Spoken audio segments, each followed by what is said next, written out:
이번 사태에서 국민들이 약간 의구심을 가졌던 게 바이버라는 메신저예요. 네. 바이버가 뭐지?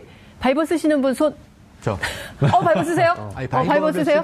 바이버 쓰십니까? 많습니다. 바이버 쓰시는 분이 얘기 좀 해주세요. 바이버 사람은 유형이 정해져 있어요. 외국과 비즈니스를 많이 하는 사람이에요. 2009년에 스마트폰이 나오자마자 바이버를 먼저 깔았는데 여기서 안철수 전 후보가 또 의심을 받는 거죠. 그렇죠. 왜냐하면 뭐 안랩을 창업한 또 누가 봐도 벤처 CEO 그리고 이제 IT맨 그런 외국과도 많이 통화합니다. 미국도 자주 가시고 바이버는 비즈니스 하는데 IT 비즈니스맨들이 바이버는 필수로 씁니다. 컨퍼런스 콜 같은 걸 외국이랑 하는데 너무 좋아요. 이 해외 국제 통화가 거의 무료예요. 그리고 두 번째, 보안이 튼튼해요. 국내 거에 비해서. 국내 것은 기술적인 보안이 나쁜 게 아니라 카카오도 보안 좋은데 이 정부가 요청하면은 협조해야 되는 거지 않습니까? 그러니까요. 정치 권력 때문에. 네. 그래서 다 텔레그램으로 그렇죠. 이민을 정치 망명을 그 사이버 망명을 했었죠. 텔레그램은 러시아 과학자가 개발했지만 이제 독일로 가 있는 사람이 이제 개발한 것이고 그게 이 보안 기술의 문제보다는 보안 정책의 문제다. 카카오는 국내 업체라 정부의 압력이 취약하다. 하지만 외국 업체야 뭐 우리나라가 협조 요청을 해도 우리는 공개 못합니다 하면 끝. 바이버를 많이 써요. 그래서 제가 보기에는 정치인이 바이버를 쓸 이유는 별로 없어요. 뭐 카카오톡도 있고 굳이 보안이면 텔레그램도 있고 그런데 바이버를 쓰는 이유는 국민의당 누군가가 바이버를 쓰기 때문에. 누가 씁니까? 그와 통신을 하려면 바이버를 깔아야 되는 거예요, 앱을. 네. 그건 안철수 후보라고 저는 확신합니다, 여기서. 바이버를 국민의당에 이렇게 확산시킨 사람은 이 벤처 CEO 출신인 안철수 후보의 가능성이 매우 높다. 거의 단정적으로. 저는 100%라는 말은 안 하고 90% 정도. 만약에 소송에 대비해서 하시는 게 90% 옆에 계시니까 가능성이 높다라고 추정을 해봅니다. 안전하게 얘기를 해야죠. 100% 단정한다 이러면 안 돼요. 괜찮습니다. 안철수 전 대표가 바이버를 썼다라는 정도의 이야기는 뭐 전혀 왜냐면 바이버 쓰는 게 문제가 안 되니까요. 그래서 저는 바이버를 쓰고 있고 그래서 안 후보가 몸은 하나잖아요. 뚜벅이 유세 하고 있었던 때잖아요. 아까 말씀드린 대로 바이버를 쓴 것으로 알려진 거죠? 예, 그렇죠. 맞습니다. 그래서 당시 이제 더불어민주당 같은 경우에는 텔레그램으로 모든 선거와 관련된 자료라든가 내용을 공유를 했었고요. 그다음에 이제 국민의당 같은 경우에는 바이버를 주로 완전히 다 이용한 것은 아니었지만 안철수 당시에 이제 후보와 굉장히 좀 가깝게 연락을 소통하는 사람들은 바이버를 이제 많이 깔아서 사용을 연락을 했었다라고 그렇게 전해지고는 있습니다. 그리고 이제 이 바이버가 왜 여기서 문제가 되느냐라는 것을 좀 짚어볼 필요가 있는데요. 사실은 이 녹취록이 공개된 게 5월 5일인데 안철수 이준서 전 최고위원이 박지원 당시 이제 상임대표에게 선거 상임대표에게 이 내용을 이유미 씨가 제보한 그 카카오톡 캡처 화면 12장을 미리 보냈다라는 겁니다. 근데 그게 미리 보낸 게 바로 5월 1일 날짜로 보냈는데 그거를 바로 바이버라는 것을 통해서 보냈다라고 지금 이야기를 하고 있는 겁니다. 그렇다고 한다면 지금 이유미 씨와 이준서 최고위원은 카카오톡으로 뭔가 주고받은 내용을 증거로 해가지고 캡처해갖고 보냈는데 왜 이것을 캡처해가지고 보낼 때는 바이버로 보냈을까라는 게 그렇죠. 카카오톡으로 안 하고 그게 하나 문제인 거고요. 그다음에 두 번째는 박지원 전 대표 같은 경우에는 나는 관계없다라고 지금 이야기를 하면서 지금 해명을 하는 이야기가 탄핵 이후로 대선 전국으로 본인이 굉장히 공격을 받아가지고 문자 폭탄을 많이 받았기 때문에 이 휴대폰을 두 개를 들고 다니면서 하나는 비서에게 줬다. 그래서 비서에게 줬는데 비서가 나한테 안 알려줬다라고 얘기를 하고 있으면서 비서 같은 경우에는 뭐 이 내용 자체가 별로 중요한 것을 생각하지 않았다라고 해서 안 알렸다라고 지금 이야기를 하고 있는데 해명을 들어보면 좀 납득하기가 어렵습니다. 왜냐하면 문자 폭탄을 많이 보내서 비서가 이걸 가지고 있다. 뭐 거기까지는 그럴 수 있는데 지금 이 받은 문자가 그냥 문자나 카카오톡으로 막 이렇게 날라온 게 아니라 바이버를 통해서 온 거거든요. 저희가 지금 이야기해봤지만 국민들 중에 바이버 쓴 사람은 많지 않고 텔레그램도 많지가 않습니다. 그렇다고 한다면 이 내용이 바이버로 왔다라고 하면 비서는 이걸 굉장히 중요하다라는 걸 판단할 수밖에 없었고 또 온 내용 자체가 지금 박지원 전 대표가 그 당시에 뭐 문모닝이라고 할 정도로 굉장히 강도 높게 주장을 하고 비판을 하고 있었던 상황에서 그걸 뒷받침할 수 있는 아주 강력한 증거였다라고 하는데 이것을 비서가 보고를 하지 않았다? 국민들은 좀 이 부분에 있어서 납득하기가 좀 어려울 거라고 생각이 됩니다. 근데 이 사건의 흐름을 쭉 지켜보면 말이죠.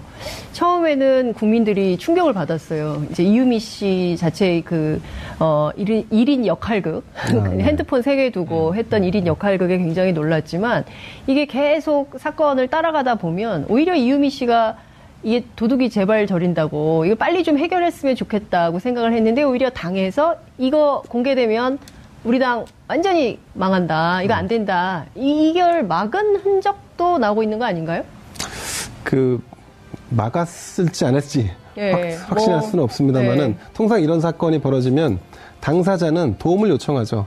내가 당을 위해서 일을 했다, 혹은 뭐 어떤 특정인을 위해서 일을 했는데 검찰이 수사망을 좁혀오니 이 부분을 어떻게 해결할지에 대한 도움을 달라 했는데 아마 냉정하게 판단하자면 근데 이제 와서 그걸 어떻게 도와줄 수가 있니?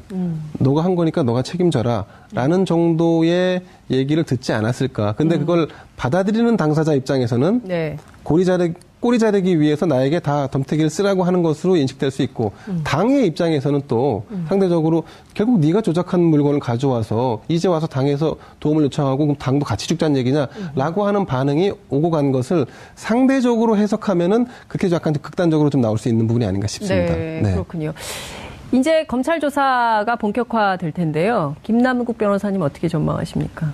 검찰이 이 사건 어디까지 칼끝을 겨눌까요? 네, 일단은 검찰 같은 경우에는 성역 없는 수사를 하겠다라고 지금 할 수밖에 없는 상황이기 때문에 아마 수사는 크게 두 갈래로 갈 것으로 생각이 됩니다. 첫 번째는 이 녹취록이 지금 보고가 되어 있기 때문에 이 보고 라인에 있었던 사람들은 전부 다 조사를 할 수밖에 없고요. 물론 이제 처음에 조사를 할 때 피의자 신분으로 조사하기는 어렵지만 그래도 참고인 조사로 해서 보고를 받을 때 처음에 그때 당시에 그 경위라든지 정황이라든지 그런 부분에 있어서 수사를 할 수밖에 없고요. 그다음 이제 두 번째 방향은 크로스 체크한 이 검증팀 누가 이것을 검증했느냐라는 그 부분에 또 초점을 맞출 겁니다. 사실은 이게 이제 뭐 공개가 되었을 때 네티즌들도 그 파슨스 그 스쿨의 그 동기 명부를 찾아가지고 검증을 할 정도로 굉장히 좀 쉽게 확인을 할 수 있었고요. 네티즌 수사대. 예, 그리고 아까 이제 최영일 교수님께서 말씀하셨지만 5월 7일 날 문준용 씨의 동기가 이거 아니다라고 하면서 조목조목 반박을 했기 때문에 그 부분에 그 당시 이유로만으로도 검증을 하면 됐을 텐데 검증이 이루어지지 않은 부분이 있기 때문에 아마 검찰에서는 보고 라인과 검증을 했다라고 한다면 이 검증을 어떻게 했느냐라는 어떤 그 두 라인 선상에서 참고인 조사를 할 것으로 생각이 되고요. 그다음 이제 세 번째는 이 녹취록을 만들 때 동생과 이렇게 그 통화를 해서 이렇게 동생의 도움을 받아서 했는데 아마 이분이 혼자 했을 때 이렇게 조작을 했다라고 하면 분명히 뭔가 말을 했을 겁니다. 이거 내가 뭐 혼자 했다라고 그냥 혼자 이렇게 뭐 해서 할 수도 있겠지만 뭐 당과 관련된 내용을 조금이라도 뭔가 이야기를 했을 수가 있기 때문에 지금 뭐 1차 조사는 끝났다라고 이야기가 되고 있는데 아마도 이 녹취록을 실제 녹취한 데 협조한 그 공범을 불러다가 이유미 씨한테 어떻게 부탁을 받고 구체적으로 뭘 했느냐 그리고 혼자 했느냐라는 어떤 그런 부분에 좀 초점을 맞춰 수사를 할 것으로 생각이 됩니다. 검찰 포토라인에 안철수 전 후보, 박지원 의원 설까요, 안 설까요? 조만간. 서기가 조금 쉽지는 않아 보입니다. 그러니까 안철수 후보를 불러서 조사를 한다는 것 자체가 당시에 이제 대선 후보였고 또 그 다음에 뭐 대선이 끝난 지 지금 얼마가 되지 않은 상황이기 때문에 검찰로서는 안철수 후보가 이 조작 사실을 그래도 구체적으로는 좀 알았다라는 부분과 관련된 어떤 구체적인 어떤 진술이라든지 아니면 물증이 나오지 않는 이상은 검찰에서 소환 조사를 하기는 조금 부담스러운 상황일 것으로 생각이 되고요.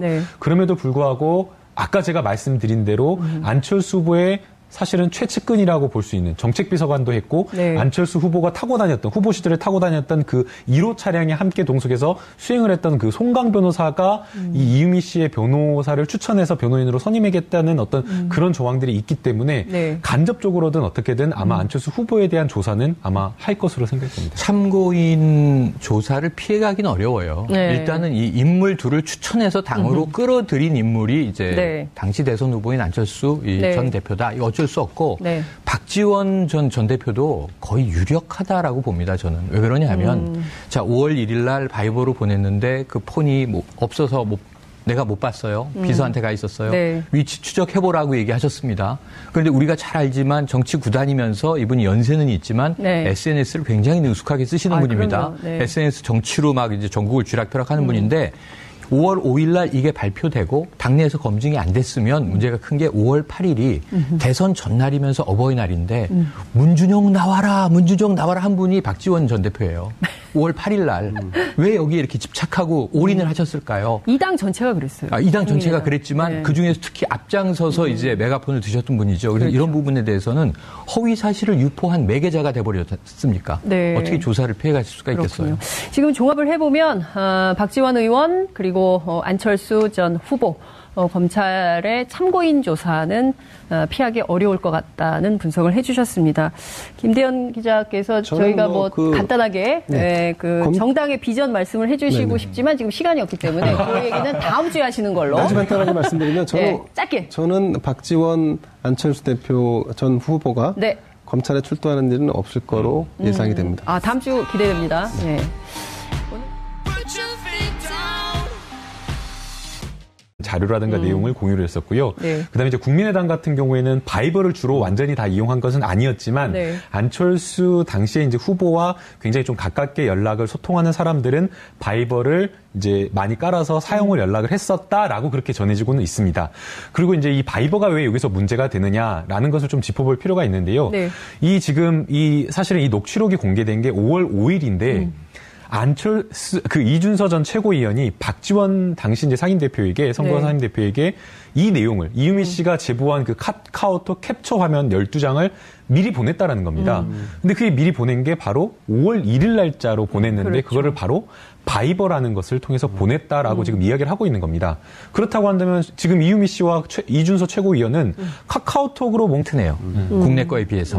국내 것은 기술적인 보안이 나쁜 게 아니라 카카오도 보안 좋은데 이 정부가 요청하면은 협조해야 되는 거지 않습니까? 그러니까요. 정치 권력 때문에. 그래서 다 텔레그램으로 이민을 정치 망명을 사이버 망명을 했었죠.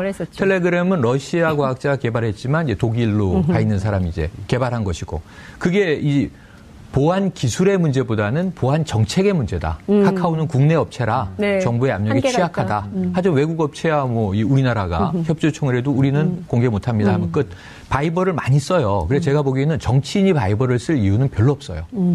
카카오톡도 있고 굳이 보안이면 텔레그램도 있고 그런데 바이버를 쓰는 이유는 국민의당 누군가가 바이버를 쓰기 때문에. 누가 씁니까? 그와 통신을 하려면 방가 주고받은 내용을 증거로 해가지고 캡처해갖고 보냈는데 왜 이것을 캡처해가지고 보낼 때는 바이버로 보냈을까라는 게 그렇죠. 카카오톡으로 안 하고 그게 하나 문제인 거고요. 그다음에 두 번째는 박지원 전 대표 같은 경우에는 나는 관계없다라고 지금 이야기를 하면서 지금 해명을 하는 이야기가 탄핵 이후로 대선 전국으로 본인이 굉장히 공격을 받아가지고 문자 폭탄을 많이 받았기 때문에 이 휴대폰을 두 개를 들고 다니면서 하나는 비서에게 줬다. 그래서 비서에게 줬는데 비서가 나한테 안 알려줬다라고 얘기를 하고 있으면서 비서 같은 경우에는 이 내용 자체가 별로 중요한 것을 생각하지 않았다라고 해서 안 알렸다라고 지금 이야기를 하고 있는데 해명을 들어보면 좀 납득하기가 어렵습니다. 왜냐하면 문자 폭탄을 많이 보내서 비서가 이걸 가지고 있다. 거기까지는 그럴 수 있는데 지금 이 온 받은 문자가 그냥 문자나 카카오톡으로만 이렇게 날라온 게 아니라 바이버를 통해서 온 거거든요.